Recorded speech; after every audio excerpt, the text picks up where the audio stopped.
Assalamualaikum warahmatullahi wabarakatuh. Perkenalkan, nama saya Nabila Ajania Sulaiman.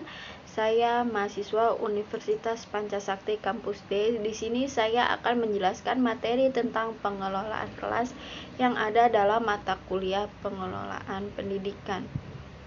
Sebelum kita mempelajari lebih jauh tentang pengelolaan kelas, maka kita harus mengerti dulu pengertian dari pengelolaan kelas tersebut.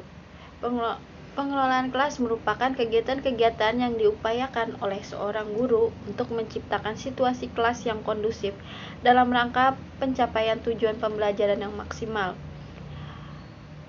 Dengan cara penyiapan bahan belajar, penyiapan sarana dan alat peraga, pengaturan ruang belajar, mewujudkan situasi atau kondisi belajar mengajar, dan pengaturan waktu sehingga pembelajaran berjalan dengan baik dan tujuan kurikulum tercapai. Lalu, pengelolaan kelas memiliki tujuan.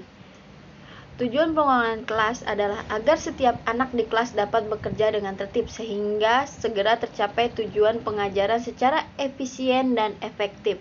Sebagai indikator dari sebuah kelas yang efektif adalah yang pertama, setiap anak terus bekerja, tidak macet. Artinya tidak ada anak yang terhenti karena tidak tahu akan tugasnya yang harus dilakukan atau tidak dapat melakukan tugas yang diberikan kepadanya. Yang kedua, setiap anak terus mengerjakan pekerjaannya tanpa membuang waktu. Artinya setiap anak akan bekerja secepatnya agar lekas menyelesaikan tugas yang diberikan kepadanya. Lalu ada cara mengelola kelas. Cara mengelola kelas ini ada 6. Yang pertama, penataan ruang kelas. Yang kedua, mengantisipasi kondisi kelas. Yang ketiga, tetapkan aturan dengan tegas namun bersahabat. Yang keempat, serius tapi santai. Yang kelima, bersemangat sejak awal pembelajaran. Yang keenam, posisi berdiri ketika mengajar. Di sini saya akan menjelaskan satu persatu. Penataan ruang. Maksud dari penataan ruang bertumbuh pada penempatan tempat duduk siswa dengan format memudahkan siswa dalam memandang gurunya. Biasanya hal ini dipengaruhi jumlah siswa dalam satu kelas. Jumlah siswa yang tidak terlalu banyak akan memudahkan siswa untuk menata meja dan kursi agar dimanapun siswa duduk mereka tetap bisa memperhatikan guru saat mengajar. Yang kedua, mengantisipasi kondisi kelas. Kondisikan semua siswa dengan baik secara fisik maupun psikis, termasuk siswa yang terlambat masuk ke dalam kelas. Sebelum siswa benar-benar siap, jangan memulai pelajaran. Yang ketiga, tetapkan aturan dengan tegas namun bersahabat. Saat ada siswa melakukan pelanggaran, kita harus tegas dalam memberikan konsekuensi sesuai dengan aturan yang telah disepakati. Alangkah lebih baik bila aturan dibuat bersama siswa sejak awal tahun ajaran. Saat membuat suatu aturan dan metode pemberian konsekuensi, kita perlu mengajak siswa untuk bekerja sama sehingga saat mereka melakukan pelanggaran dan menerima konsekuensi, mereka bisa menerimanya dengan baik. Yang keempat, serius tapi santai. Mulailah mengajar dengan serius. Bila sudah berhasil mengiring siswa dalam suasana demikian, atur irama pembelajaran menjadi santai, kemudian serius lagi, dan begitu seterusnya. Yang kelima, bersemangat sejak awal pembelajaran. Sejak awal pembelajaran kita perlu menunjukkan semangat yang baik.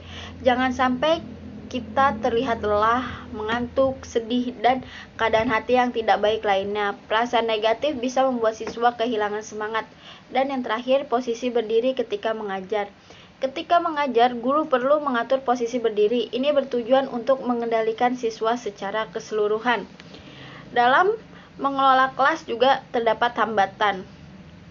Hambatan dalam pengelolaan kelas dapat muncul dari berbagai faktor, yaitu ada faktor guru, faktor siswa, faktor keluarga, dan faktor fasilitas. Faktor guru bisa karena tipe kepemimpinan guru dalam mengelola kegiatan belajar mengajar yang otoriter dan kurang demokratis akan menumbuhkan sikap pasif dan agresif siswa. Lalu, format kegiatan belajar yang monoton menimbulkan kebosanan bagi siswa. Kepribadian guru. Seorang guru yang berhasil dituntut untuk bersikap hangat, adil, objektif, dan fleksibel sehingga terbina suasana emosional yang menyenangkan dalam kegiatan belajar mengajar. Lalu yang keempat, pengetahuan guru. Terbatasnya pengetahuan guru tentang masalah dan pendekatan pengelolaan kelas, baik yang sifatnya teoritis maupun pengalaman praktis, dapat menimbulkan hambatan dan pengelolaan kelas. Yang terakhir, pemahaman guru tentang peserta didik. Terbatasnya kesempatan guru untuk memahami tingkah laku peserta didik dan latar belakangnya dapat disebabkan karena kurangnya usaha guru untuk dengan sengaja memahami peserta didik dan latar belakangnya. Lalu faktor siswa. Kurang sadar siswa dalam memenuhi tugas dan haknya sebagai anggota suatu kelas atau suatu sekolah dapat menjadi faktor utama penyebab masalah pengelolaan kelas. Pembiasaan yang baik di sekolah dalam bentuk tata tertib sekolah yang disetujui dan diterima bersama-sama oleh sekolah dan siswa dengan penuh kesadaran akan membawa peserta didik ke arah yang lebih tertib. Lalu faktor keluarga. Tingkah laku siswa di dalam kelas merupakan pencerminan keadaan keluarga. Sikap otoriter orang tua akan tercermin dari tingkah laku siswa yang agresif atau apatis. Di dalam kelas sering ditemukan ada siswa pengganggu dan pembuat ribut. Mereka itu biasanya berasal dari keluarga yang tidak utuh atau broken home. Kebiasaan yang kurang baik di lingkungan keluarga seperti tidak tertib, tidak patuh pada disiplin, kebebasan yang berlebihan ataupun terlalu dikekang merupakan latar belakang yang menyebabkan siswa melanggar disiplin kelas sehingga terlihat jelas bahwa tuntutan di kelas berbeda dengan kondisi keluarga yang menimbulkan kesukaran bagi siswa untuk menyesuaikan diri. Lalu ada faktor fasilitas. Faktor fasilitas merupakan salah satu penghambat dalam pengelolaan kelas. Faktor tersebut diantaranya yaitu jumlah siswa dalam kelas yang jumlah siswanya banyak merupakan masalah tersendiri dalam pengelolaan kelas. Hal ini karena banyaknya siswa tersebut menyebabkan sulit dikelola oleh guru. Lalu besar ruangan kelas yang kecil dibandingkan dengan jumlah siswa dan kebutuhan siswa untuk bergerak dalam kelas merupakan hambatan lain bagi pengelolaan kelas. Demikian pula halnya dengan jumlah ruangan yang kurang dibanding dengan banyaknya kelas dan jumlah ruangan khusus yang dibutuhkan memerlukan penanganan tersendiri. Dan yang terakhir, ketersediaan alat, jumlah buku yang kurang atau alat lain yang tidak sesuai dengan jumlah siswa yang membutuhkannya akan menimbulkan masalah dalam pengelolaan kelas.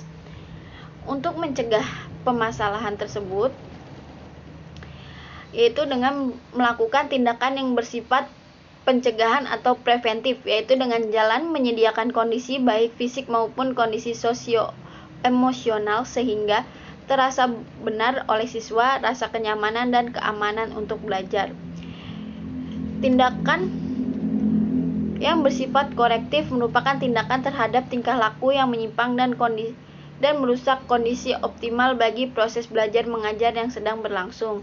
Tindakan yang bersifat korektif terbagi menjadi dua, yaitu tindakan yang harusnya segera diambil guru pada saat terjadi gangguan dan penyembuhan terhadap tingkah laku yang menyimpang yang terlanjur terjadi agar penyimpangan tersebut tidak berlarut-larut.